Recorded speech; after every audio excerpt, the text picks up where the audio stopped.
Dhaka ১৩ BNP মনোনীত প্রার্থী ববি হাজ্জাজ তিনি মোহাম্মদপুর আদাবর ১৬ নম্বর রোডের পুল পাড়ের নিচে যে পুলটি রয়েছে সেই পুলের যে তথা যে খালটি রয়েছে সেই খালের বর্জ্য পরিষ্কারের জন্য তিনি ভলেন্টিয়ারদের সাথে একটি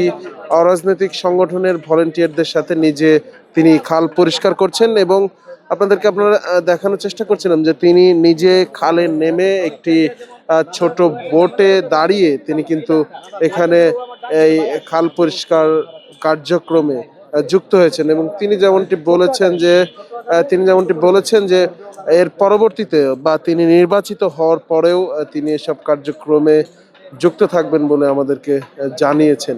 এবং তিনি যেমনটি আমরা দেখানোর চেষ্টা করছিলাম যে